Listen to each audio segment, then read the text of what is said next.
All right, we are back on the Fireside PM chat, and I've got a fun topic and a panel discussion about what it takes to produce great PRDs, roadmaps, review decks in the eyes of a very esteemed all-star panel of product management leaders from a variety of companies and backgrounds.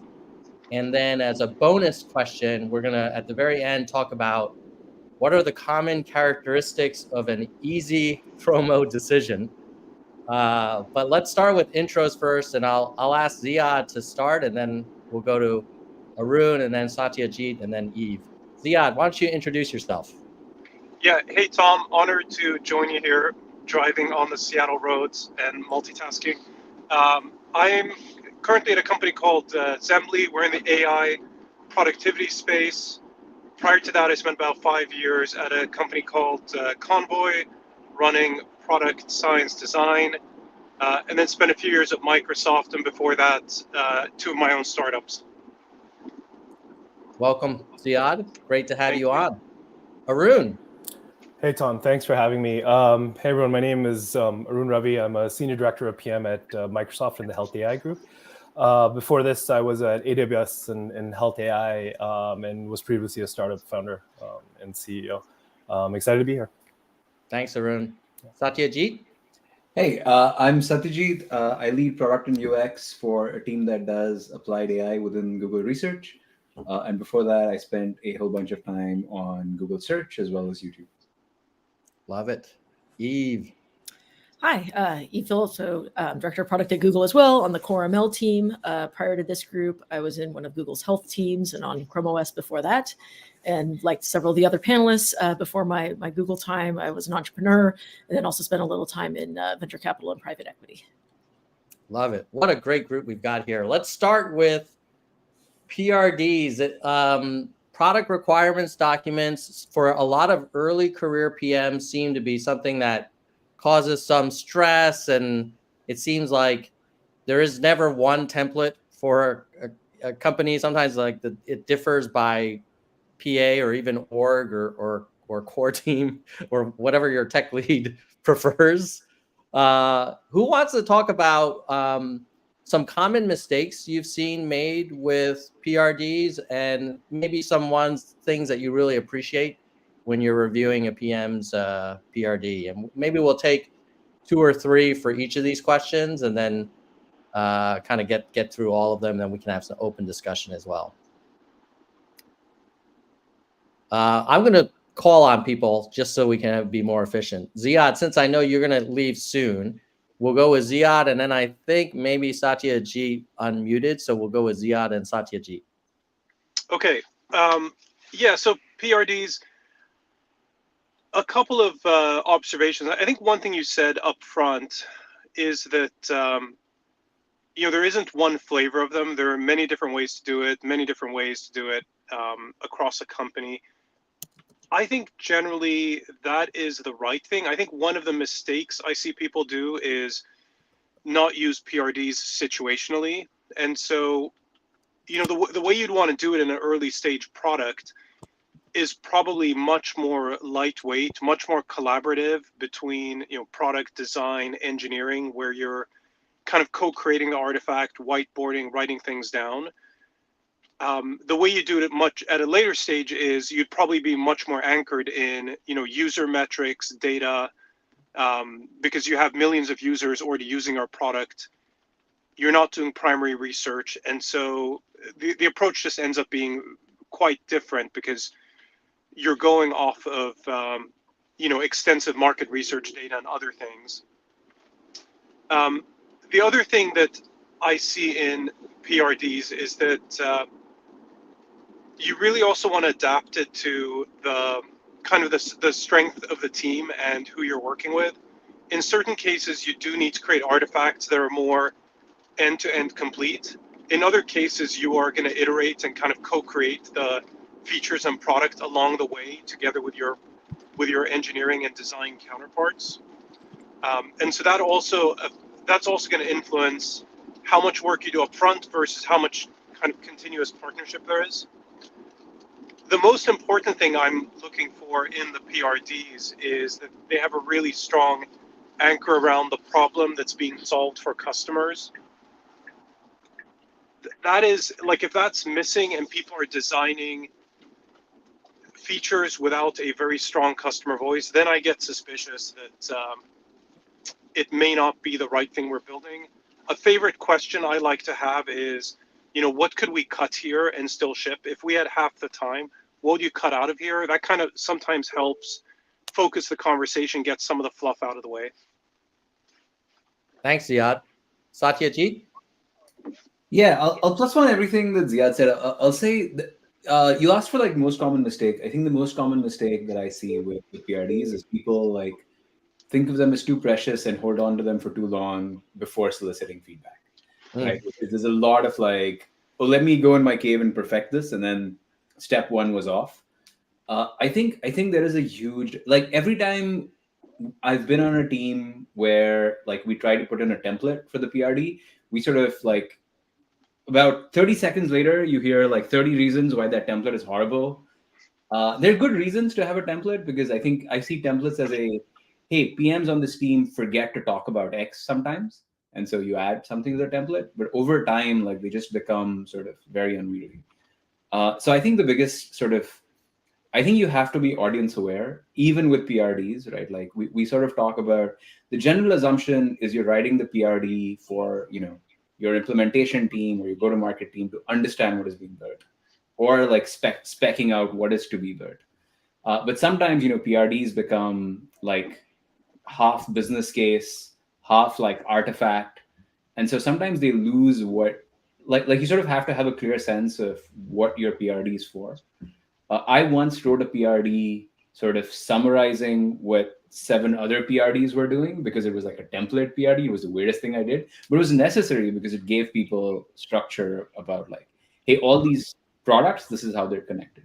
So I think like understanding what it's for and not being too precious about it, I think are probably the 2 most important things in my mind to do with PRDs. Yeah, if I can add on. Oh, yeah. I was actually just going to add on to that, because I thought that was a great point and related to something I was thinking about, which is if it's a successful PRD, it probably actually will go beyond kind of the intended audience. So making sure you have enough of that context of what the problem is that you're solving and why you're solving it. It doesn't have to be a complete dissertation. It can link out to other things, but something there to provide kind of the broader users that may kind of hop into your PRD, an understanding of what the rest is that they're reading can be super helpful. Yeah, I agree with everything you guys are saying. It's like it's hard to find the right framework. I mean, I'm partial to PRFAQs, for 0 to 1 products, because you bring everyone together on the why, which I think is really important at that stage of the product. I think 1 to 10, 10 plus, if you look at where the product stage is, you can choose different documents. But one mistake is I don't see PMs, a couple of things I see. One, PMs don't tier what they're launching, right? Tier 3 could be region expansion. Tier 2 could be language expansion. Tier 1 is, a hardcore feature tied to your product or the product itself. I think doing that like really helps you, scope it out. And understand how deep you need to go, because sometimes you may not need to. I agree with Ziad. The customer ask has to be there. I think it's critical. One thing I see missing a lot is people don't think about their COGS. People don't think about, their margins. People don't think about actually what is this going to be revenue generating. I think that's I mean, in the cloud business, that's the name of the game. So like it's really important to have that. And when I see that from a PM, it makes me super happy, because they're not punting that off to some other team to do. So love it. And welcome, Saeed, to the panel. Why don't you introduce yourself real quick, and then we'll lead you into the second question, which is any common mistakes you've seen people make with road mapping or building product roadmap. I know it's a passion area for you as well. Okay, thanks, Tom. Sorry I was a bit late. So my name is Saeed Khan. I'm based in Toronto, Canada. I work as an independent product management consultant. I've worked as a product manager in companies both in Canada and the US, in particular in the Bay Area, for a number of years. But I'm here in Canada. I've been here for a while.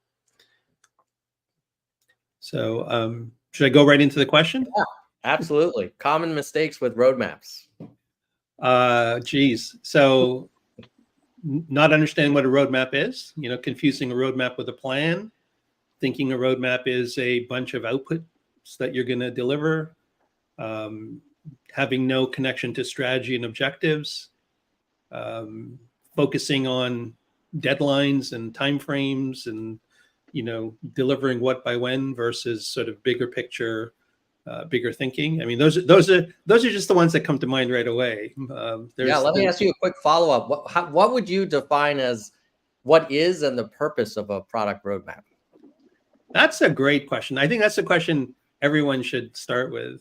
I think a roadmap is the output of a road mapping process. A road mapping process itself is a process that kind of looks at your objectives and thinks about strategy and the output of that strategy, right? What you're going to do, what you're going to focus on, the choices you're making have elements that become roadmap items. And the roadmap items are areas of focus to achieve those objectives. So it's not a list of what by when, but it's related to that. It's the big ticket items that you need to sort of accomplish to achieve those objectives. And the purpose is to get clarity and alignment on what you're trying to achieve, right? So it's an artifact. It's not the only artifact, but it's an artifact that comes out of that process. And that feeds into plans and other sort of more detailed work that you're going to do. Thanks, Saeed. Who wants to weigh in on what either their opinion of what roadmaps are, or some common things you've seen that PMs struggle with when doing a successful road mapping exercise? I think if I can jump in on this, one thing that I've seen, particularly in groups where you have kind of a mix of both like internal and external stakeholders for your particular product, is kind of a confusion between the internal and external roadmap.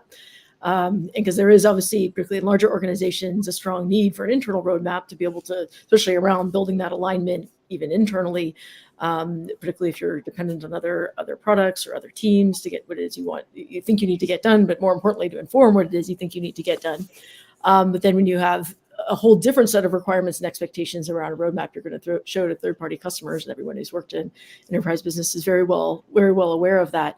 And both are critically important, but there are different sets of expectations, different sets of, I think of how risk you're probably willing to put into the items that you put into place. But either way, setting the right expectations with the folks who are going to be seeing this is also critically important. Because at some point in this talk, I really wanted to throw in one of my favorite lines, which is, planning is essential, plans are useless. And roadmaps sometimes fall into that. And particularly as you get into farther out items, much as your customers would probably want, because they don't want to come to you and say, hey, I need this new thing because the world has changed and now it's suddenly this. And if you're hearing this from a lot of folks, you don't want to be saying, well, we've already set our 2-year roadmap, so we're going to build that, even though you want this. And so, everyone needs to be able to see this and have those expectations set that this is a living document. And, we're with the information we have, we're kind of setting these goals, but, we're going to continue to evolve this and communicate it, internally and externally. Yeah, maybe just adding a little bit to what you said, right, which is I view roadmaps even to like other teams or like external customers as sort of a contract, which is, hey, this is what we're saying we're doing. We could change it, but we're going to try really hard not to, so you can count on it for these reasons, right? So I think external roadmaps have huge utility. I think internally, like at least the teams I've been on, especially ones that tend to be sort of like, especially the ones that are, I feel like platform teams have to like stick to a roadmap, and I think they have like responsibilities, etc. But I think a lot of the consumer ones, I think it's about goals and kind of like what Eve said, like, planning is useful, plans are useless, like, which is, I think it's you ideally, if you will learn things 3 months from now, which will change your entire roadmap, right? So I think almost pre-committing a team to things when you don't need to is not like, I think sort of committing on goals is more useful, and sort of where you're headed is more useful than these are the things we will do to get there. Sometimes, at least like a lot of things I work on, we don't always know. On the other hand, like I think roadmaps are extremely important when you're committing to others, whether it's external or internal stakeholders. And it's important to communicate changes in roadmaps and all of that. And your team should feel accountable to that, but not for the reasons of like, hey, we published this thing at the start of the year, so we're definitely going to do that. I think that's where I think roadmaps get risky. Yeah. I agree with that. I think like I don't know, when I look at the features and the roadmaps, like is it a table stakes item? Like are we building something that has to be there in order to, you know, really show that this product can be competitive with something out there, right? Or, you know, is it something that is going to help the base product actually, you know, improve? And I think we have to be very critical about that, because sometimes maybe you're not doing a good job of selling it, or maybe you built the wrong product. Like sometimes like it's important to take that look back at it and see what your ultimate goal is too. You know, the Satyajit, what you're saying is like, is my aim to bring more revenue to Azure, right? I mean, in the end, you know, we're all stockholders, right? The aim is to create more revenue for the business. Is it that, or is it actually to make, you know, this $1 billion business? So that's something like I like, you know, kind of framing around the features. Another thing is use private previews, use public previews, use all that to really capture as much feedback as you can. I like the Bruce Lee quote, like be water. You know, you have to just really, you know, move around what you see, and more data helps you make better decisions.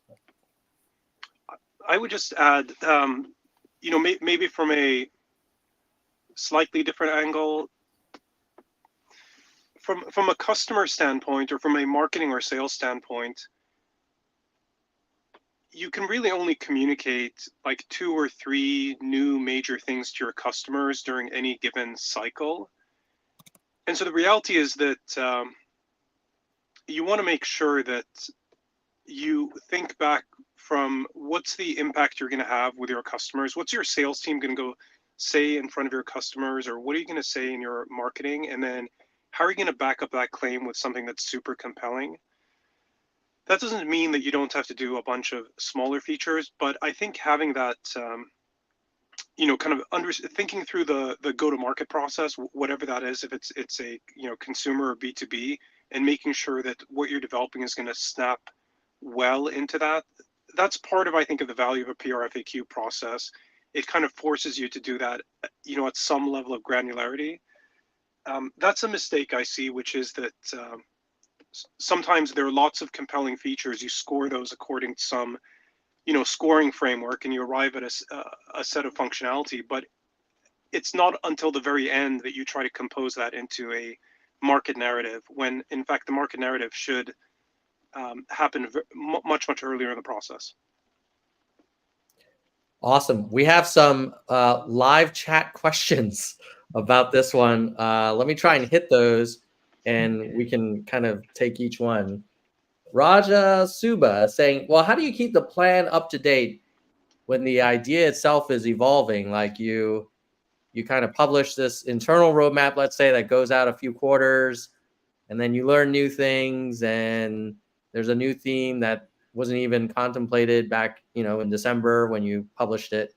How do you all think about managing that kind of living document nature of a roadmap with the need to be somewhat, you know, predictable, and people are counting on it as well? So I think this is why I think it's really important to distinguish between a roadmap and a plan. So the way I look at it is a roadmap is a statement of direction and strategy, and the plan is a statement of commitment and delivery, and the two are distinct. And you know, there's a common language usage of the word roadmap, and when you're speaking common language, that's fine. But when you're speaking business or product, you need to make that clear distinction. And that's the first step, because if you just start using roadmap plan, you've lost the game already.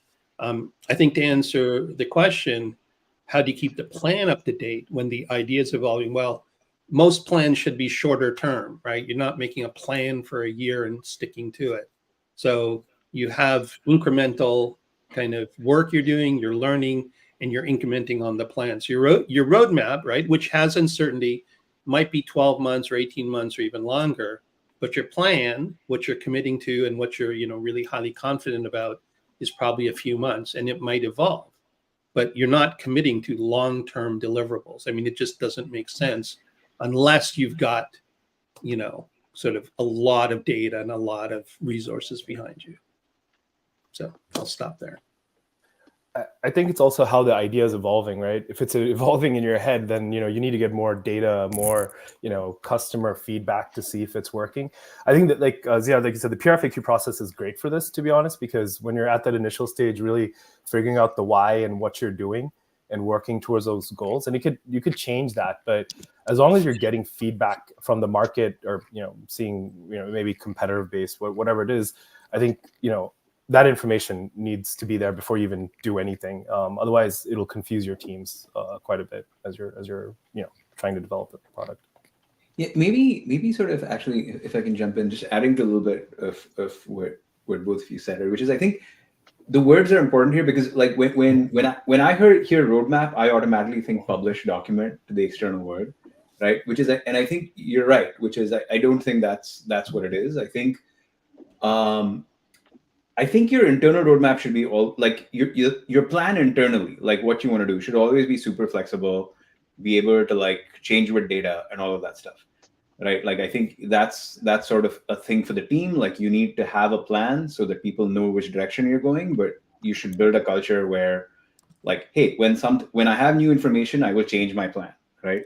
On the other hand, I do think for a lot of products, when you count on customers, whatever we call the thing, like you're making a promise of to like, hey, these are the things you can count on. And I think that should change as little as possible, but I think there should be a structure to change that. And I think depending upon the scale of the product, like you either publish something on a website, you send out emails, your sales teams go and like tell people. I think that tactic changes.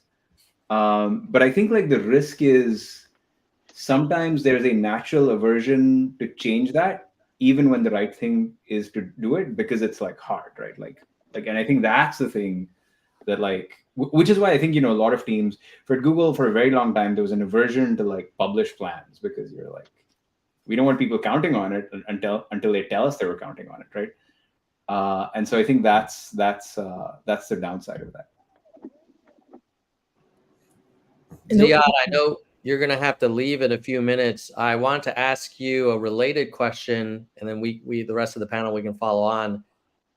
If we take this notion of Saeed's proposition that, the roadmap is your strategy, the plan is the plan, they're different. The plan has the commitments. How do you kind of reconcile and harmonize and keep them aligned? Because I remember I've seen times where there's this aspirational roadmap, everybody's in agreement, and then 6 months pass and you look up and you're like, wow, we ended up doing a lot of other things that came up that were code yellows, or this huge customer needed this thing, or this migration had to happen and it wasn't planned, and they kind of diverge.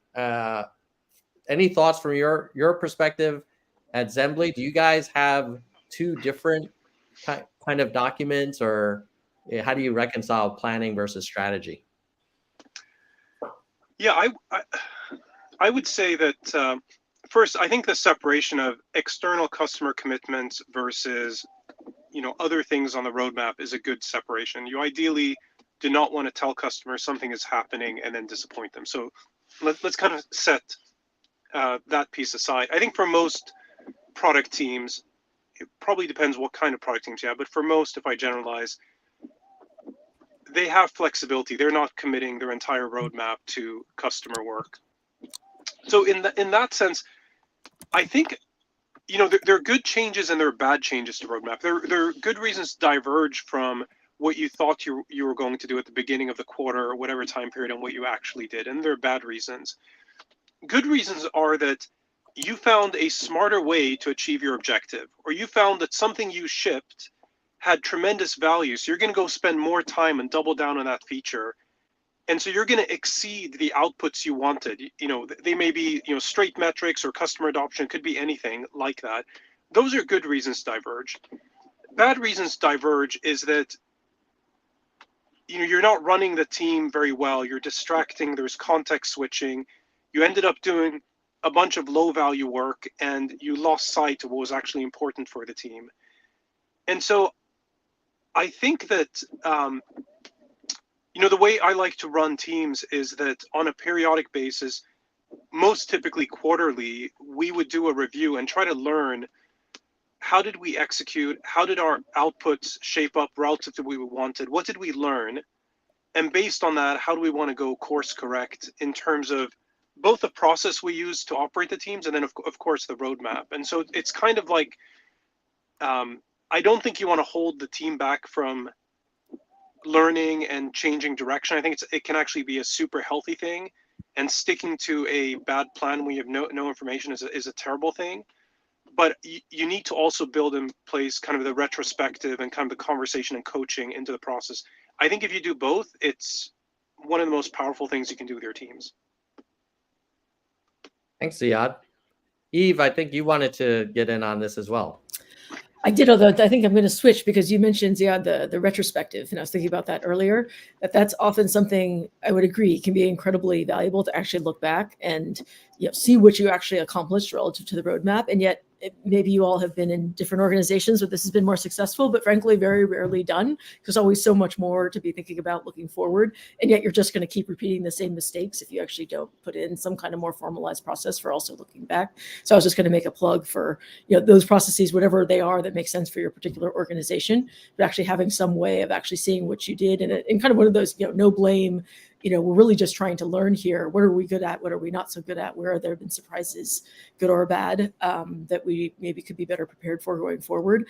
That can really help an organization's execution. I'll just say on that one, Eve, I've seen it successfully executed in a couple of teams I've been part of, where we build that into the planning process before we discuss what's coming next. It's okay, what happened next quarter in terms of both metrics, plans, and our understanding of customers? Let's write that up first. Let's debate that, discuss that. And then from that should crystallize ideally where we go next. And so I agree with you that I think if you have a separate retro process, many times doesn't get happen. But we've built that into like the templates, roadmap, and kind of the review cycles that we do with the teams, which has kind of forced the teams to do it. Yeah, related to that, do you all do quarterly kind of grading of plans and OKRs, or what do you all do to kind of keep yourselves honest? Most teams I've been on generally sort of grade quarterly OKRs. Yeah, same. Yeah, same here. Yeah. Which, by the way, like is its own has its own ups and downs, because I find like I had a 20-minute conversation with someone once about whether something was a 0.3 or a 0.5, and I was like, oh yeah, why are we having this conversation? So that has its own pluses and minuses, because I think there's an element of, like, to our point about what is every document being used for. Like the OKRs are like well-intentioned, but can be sort of magnified in a way that they're not supposed to be. And so I think there's always that risk with anything. But I think quarterly tracking is important. Yeah, especially like when you have science teams, right? Their objectives are very different. Improving an F1 score for a model, right? That's coming back in the product. What is the actual customer impact? Like just tying those things become really difficult, and you're fighting over those minute score changes, right? So yeah, I agree. Which probably backs into asking questions about how to write really good OKRs that make it easier, so you're not spending 20 minutes arguing about it. But exactly, no, agreed. Yeah, I think it's also important to try and have quarterly business reviews or some kind of connection back to the business. So it's one thing to say, how did we do and what we want to build or whatever, but how did we do from a business perspective and what impact did we have? And I think that's often lost in a lot of companies, because there's a distance between the product teams and the actual business that happens. And I think that's a loss actually for companies, because in the end, why are you building anything, right? It's for the business success, not just building and delivering, for example. All right, let's move on to we've got two more topics: product reviews and promos. So for product reviews, a lot of PMs, they'll lose sleep before a big product review. And, afterwards it's like finishing final exams and they're just glad to be done with it. Any thoughts on kind of advice for PMs on how to be more successful in their product reviews, and common mistakes or best practices that you notice?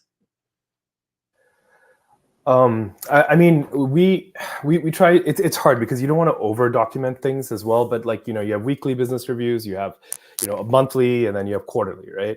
I think weekly, what I recommend is having an easy scorecard, like the 2x2, just very easy to read. I think what mistakes a lot of PMs make is they don't elevate the challenges soon enough, or they don't elevate the problems that they're having, because it has to look good, right? It has to look perfect. It has to look great to leadership. And I think the misses, risks, and challenges, that's one section, that my team has that is really, I look at that because those are the things that I think are important to tackle.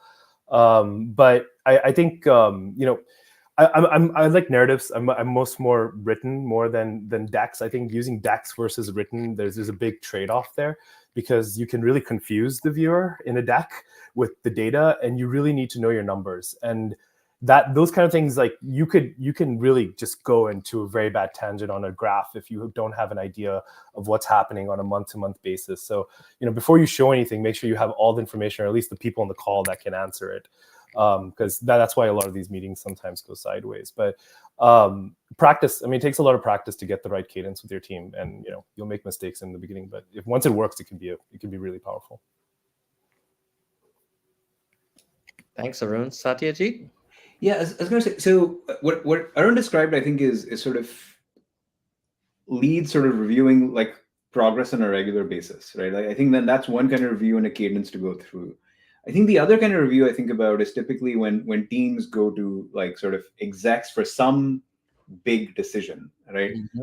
And I think the most common, I think I've seen a bunch of mistakes, but the most common mistakes I've seen are like assuming that the person has more context than they actually have.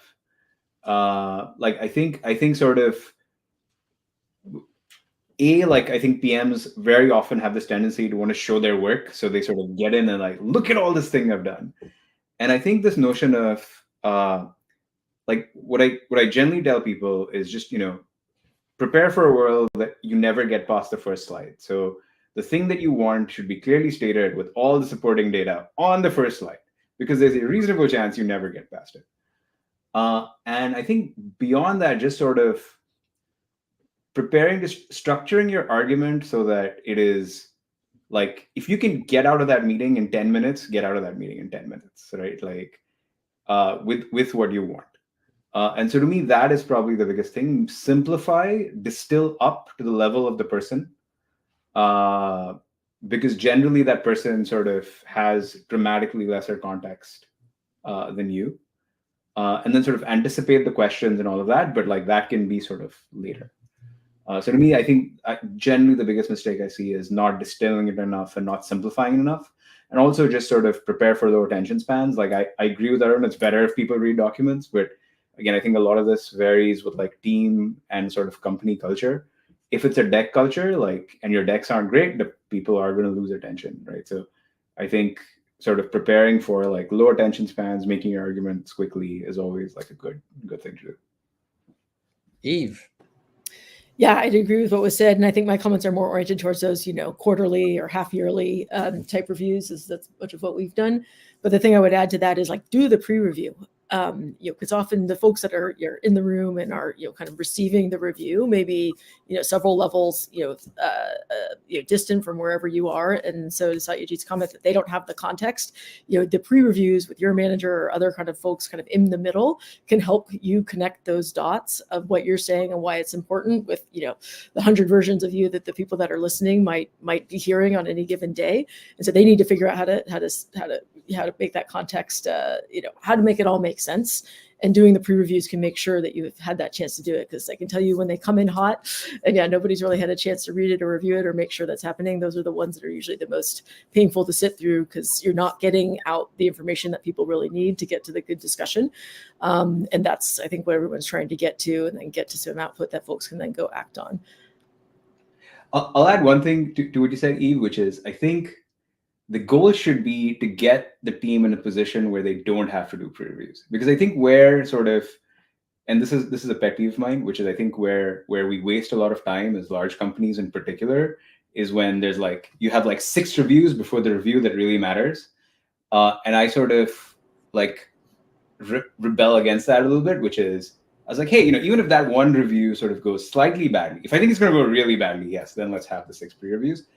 I think it's okay, because I think this culture of like where teams sort of pre-review too many things, like it's time, right? It's time and attention and energy.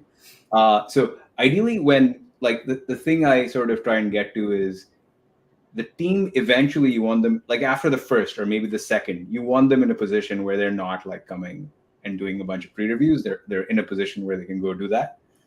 Only because I feel like that is, and I think the team should aspire to that as well, right? Like it's one thing to like, hey, here's my deck, take a look before I show up. And another to like, which I find, sort of go meet the 6 stakeholders that might say something in your review. I find like, I don't think like good teams should be run that way. I think that's a good goal state. I'm not sure, and it may It's just not be reality. yeah. I was saying like the reality It's is, not I guess reality all the time. I I agree. look sometimes at those pre-reviews not just as a like let's check all the boxes before we get to whoever the big review is for, but it's also part of the alignment and growth. Both for the individual, for like hopefully, if you're learning things you didn't know before, and if you're not learning anything in the pre-review, it definitely wasn't useful. If you're just passing along some information, you could have just sent in a deck, but it's not useful. But if you're helping ensure that your product and your in your plan is actually better meeting customer needs because of it, to me that's kind of part of that. Are we creating the right strategy? Are we creating the right product? So yes, there's sort of the political check the boxes, and hopefully that part can be minimized with more knowledge and more passed downs from overall strategy and more and communication of that, so people can fit into the context of wherever they need to be. But there's also just an element of like, this is a great way to also find out what's happening in different corners of the organization that you may not have a lot of visibility into. So I've seen it used for those purposes, which can be really helpful. But I totally agree, if it's just a stakeholder checks the box, then we're probably doing something wrong. Saeed, thoughts? Yeah, so I agree with everything that was said. The way I look at it is that, the worst thing you can get in one of these meetings, whether it's an executive review or something else, are surprises. And so before as you're preparing for the meeting, you have to be thinking about, okay, what could I be surprised about, or what might surprise the people in the meeting, right? Because either way, it's not good.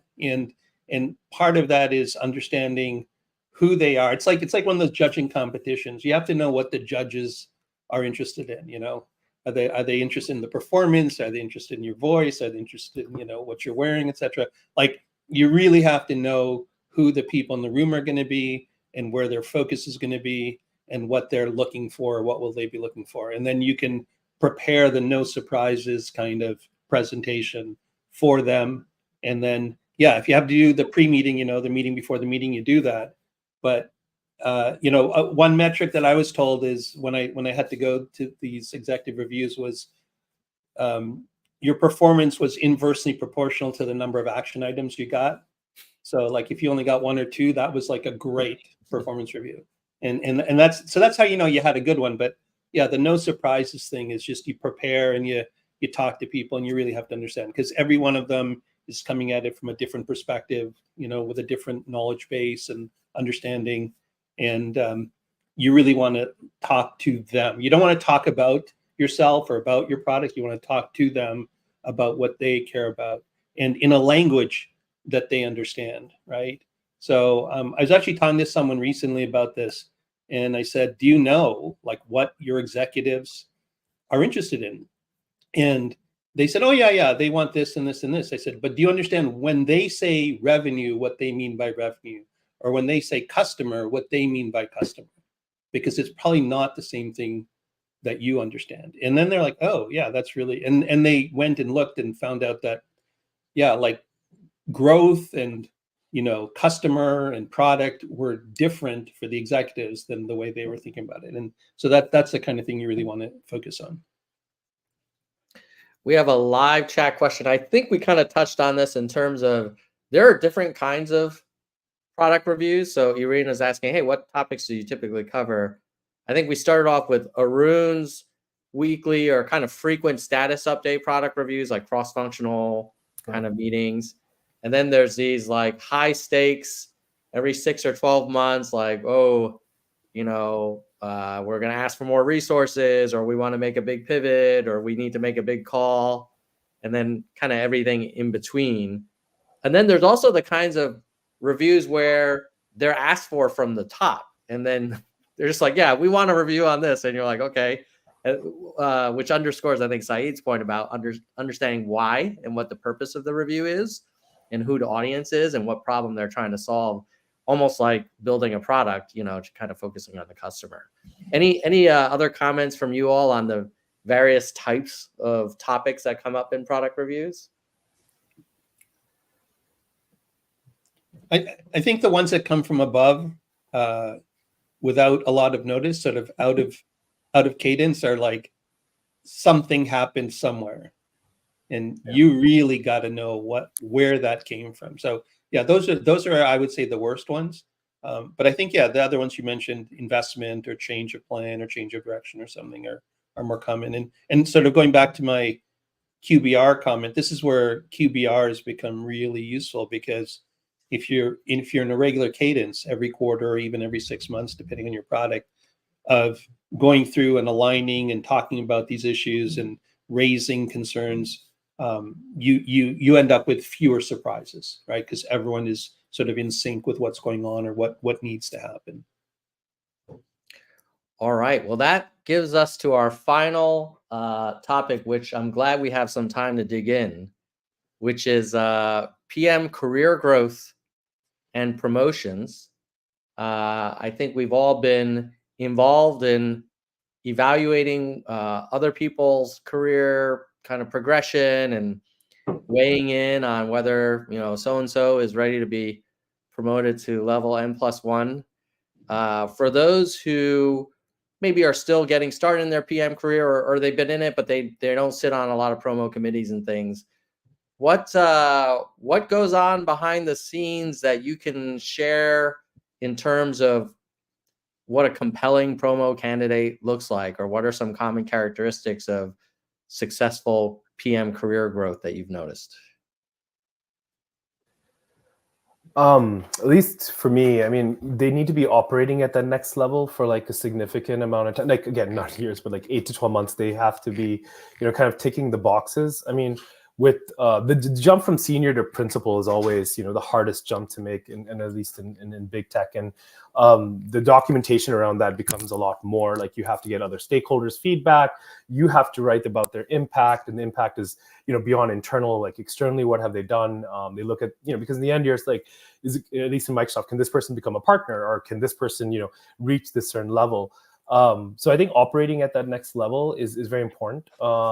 And feedback. I mean, the best promos that are the easiest promos I've had to kind of facilitate are the ones where you get feedback without asking for it, right? Where people are like, hey, this person's done a great job. And so it really kind of helps a lot. But that also takes, networking within the organization beyond your role, right? You have to put the effort in order for people to see your skill set and see what you're bringing to the table. So those are some things that I think, help. Thanks, Arun.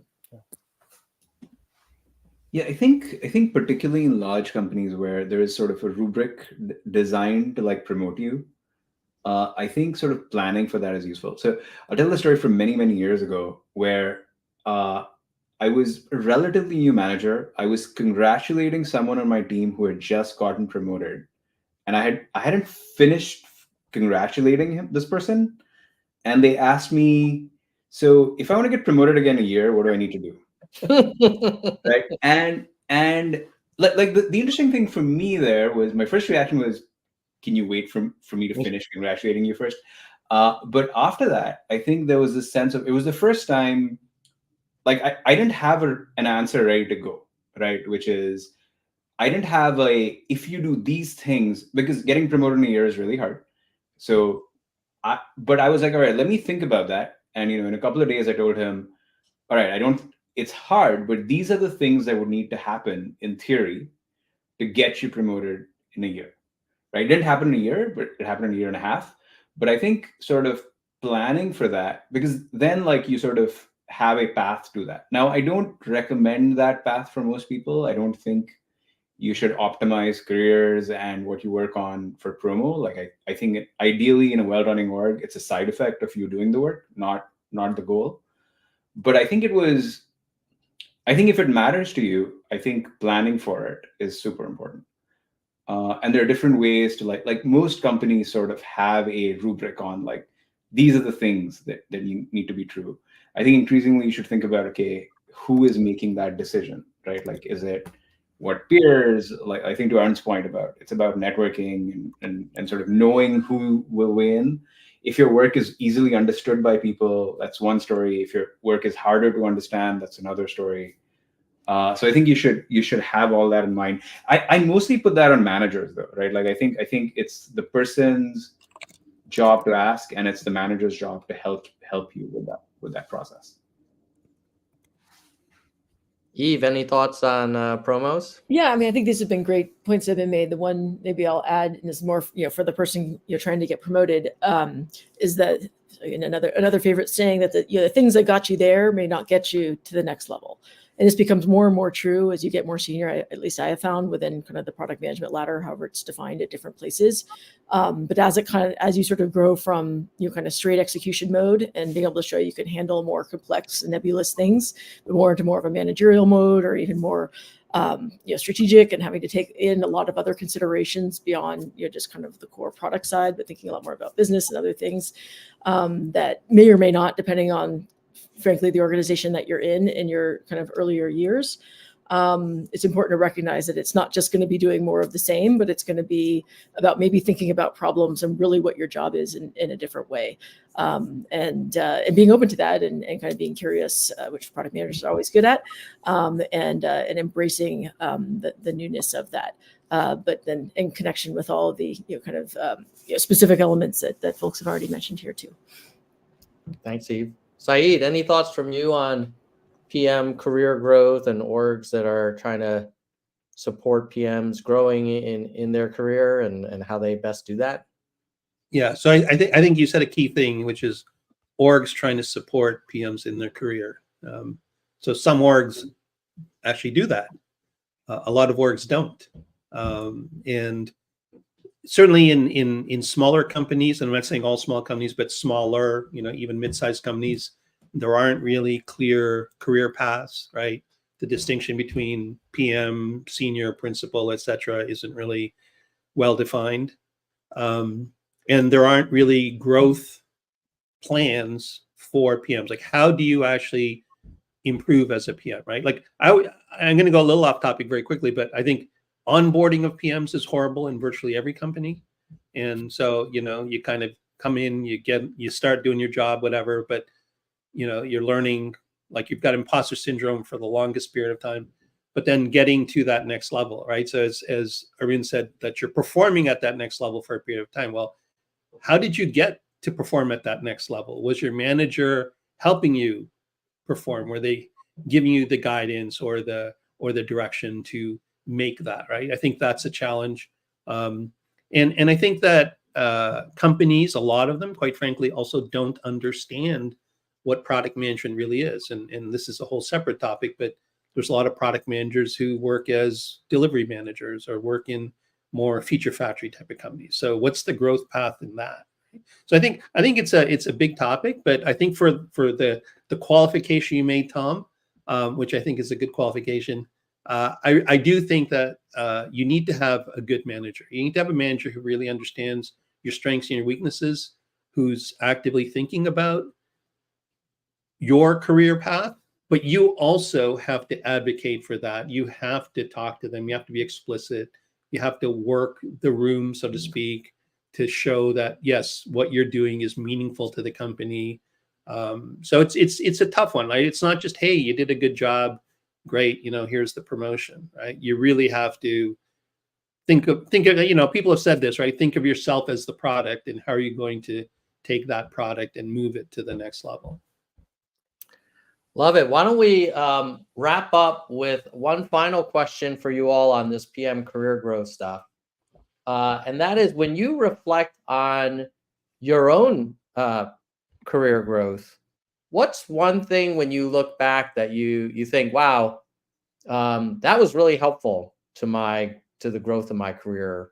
And I'm, that's a lesson learned in terms of a competency or an approach or a process or a pattern that others can kind of think about for their own career management. And we'll start with you, Arun, and then go to Eve, Satyajit, and then Saeed. Yeah, I think like it's a marathon. It's not a sprint. Careers accelerate at different times, and sometimes you have to be in the right place, right time, right manager, right org.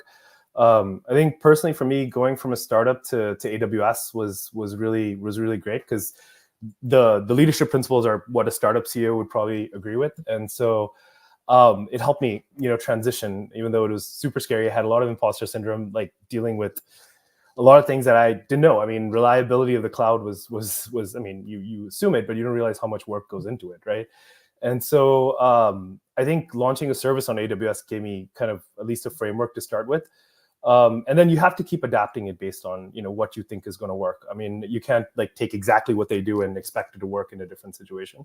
You just keep learning and adding the things that you think are going to help you.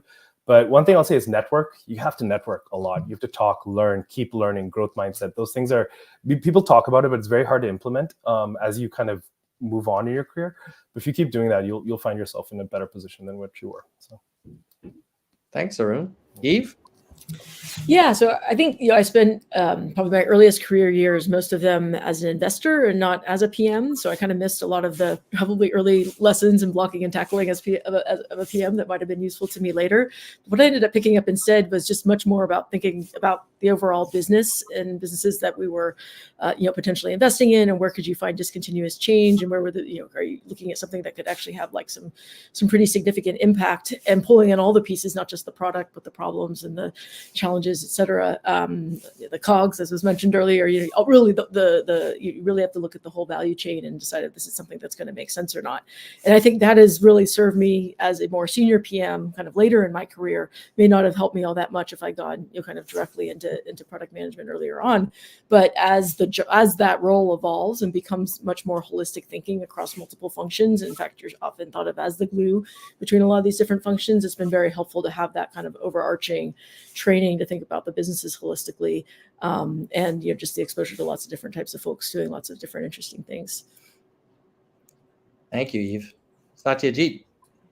Yeah, I think I'll say two things. One is I think to sort of maybe just sort of plus one what Arun said, like thinking of it as sort of a marathon and not a sprint. Like I was not very savvy in my first many years of my career, right? Which is I needed one fine day a VP just pulled me aside when I was changing teams. He said, "Can you promise me something?" I was like, "What?" He said, "The next job that you have, can you just stay there for a little while and get promoted? Because you've developed this pattern of like you sort of do something interesting and then move to another team." And I was very at the time driven by like, oh, that looks cool, I'll go work on that for a little bit. And I think since then, being thoughtful about what is it that sort of you want to grow on is very important. I think typically with people that I meet and that join my team, they fall into two buckets. There are those people that know exactly what they want to be 5, 10, 15 years from now.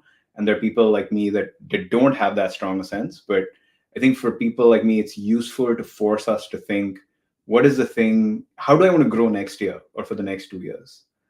So I think that like is super helpful, right? Like being thoughtful about, okay, this is what I want to grow, and that could imply getting promoted or not, right? But like these are the skills I want to learn. This is what I want to like Eve said, like maybe the thing I need to learn is like how to run a business, not just ship product. Maybe the thing I need to learn is getting better at design, or like running a large org, or like inspiring people, whatever it is. I think being deliberate on that is super important in the sort of broad sense of the word of like career growth, right? Not just getting promoted. Thanks, Satyajit. Saeed, any advice for how PMs can grow their careers that you've found useful in your own experience?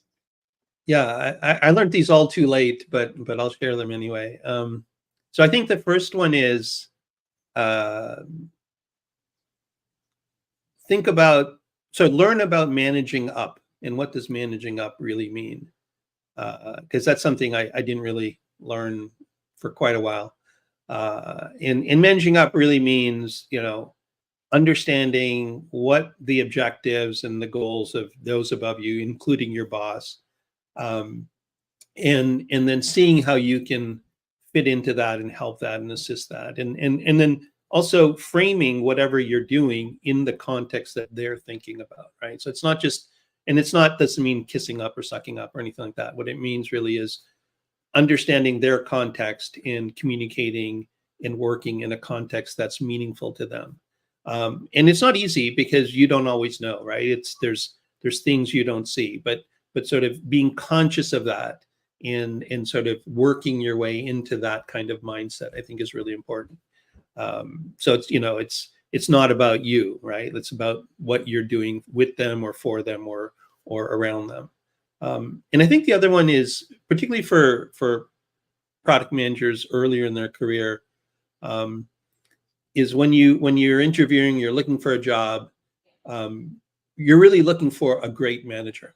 Like I've worked in good jobs with crappy managers, and they end up being crappy jobs. But when you have a great manager, and what I define as a great manager is a manager who actually has your interests as part of their focus, right? It doesn't mean they're only going to focus on you, but they actually are there and they're looking at you and they're saying, how can I help this person be more successful? It just changes everything. And I know people who followed great managers from company to company and kind of, moved up quite successfully in their career. So think about that. Like, as you're interviewing, don't just interview for the job, interview the manager, understand that manager, and say, yeah, you know what? I'm coming here because this person is actually going to watch out for me and I can be successful under this manager. Wonderful. I think we'll wrap it up on that note. I want to thank Arun, Eve, Satyajit, Saeed, and Ziad for sharing the great advice. I hope we'll have you guys back on the podcast again. And if people watching this found it useful, comment below on future topics we can hit. And don't forget to like and share. And for the panelists, thanks so much. And we'll see you soon. Thank you. This was fun. Thank you. This is great. Bye, guys. Thank Bye. you. Bye. All right. What a great panel, if I do say so myself. It was a fun conversation because those are some hot topics. And as a PM playing the role of moderator, my God, I had to bite my tongue. But luckily, the panelists brought such a range of experience. I will finalize this podcast with kind of my own personal thoughts, and many of them are reiterations of what the panelists said. So on PRDs, I think Satyajit made the point of sometimes PMs going into a cave and waiting too long to kind of socialize it. Can't agree enough on that. Get your PRD out there early and often. And maybe to plus one what Ziad said, make sure you remember the problem you're solving and what problem that is for what customer and why. Super important. And then on roadmaps, it was definitely a really thoughtful exchange and discussion. I think Saeed brought up this point like, hey, roadmaps aren't plans. Roadmaps are strategies. And I think in practice, they do get conflated. Sometimes because people are too busy and they're like, oh, here's a roadmap, which is a summary of my plan. Or they'll share a vision roadmap that may or may not be super aligned with the plan in reality. That's a tough one. I think it is a limitation of the whole concept of that slide called a roadmap that reads from left to right with a bunch of rows and blocks. It doesn't do a great job conveying real strategy like a written document might. And it doesn't also do a great job around the specifics of a plan.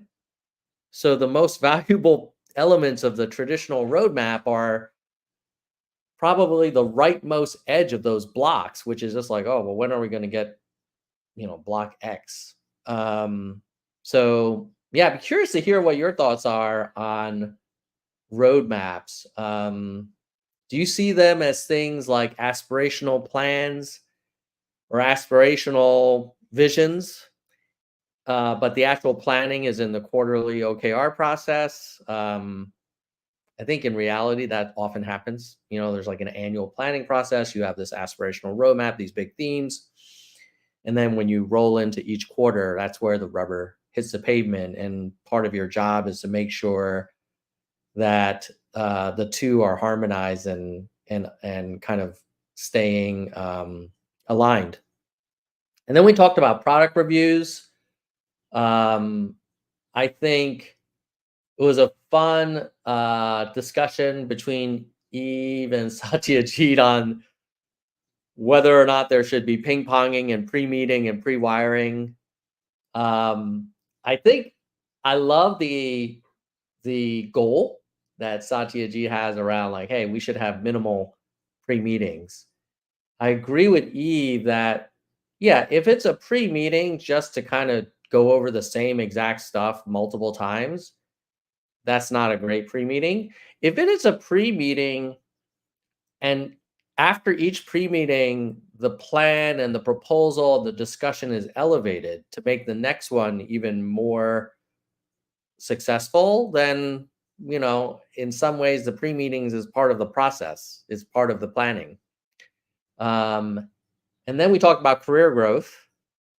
My view on career growth and promos is if you get big, clear wins, a former manager described it to me as like, you've got to be able to put your wins on a bumper sticker. Like, Joe Smith, the PM, launched this feature. Jane Doe, the PM, launched that product. You know, Zachary Jones, the PM director, launched this new business. You know, so and so doubled number of users because of this major innovation. The shorter your promo kind of tagline can be, probably the quicker an answer you're going to get. Of course, you need to check off all the boxes on the job profile or job ladder or rubric or whatever your company uses.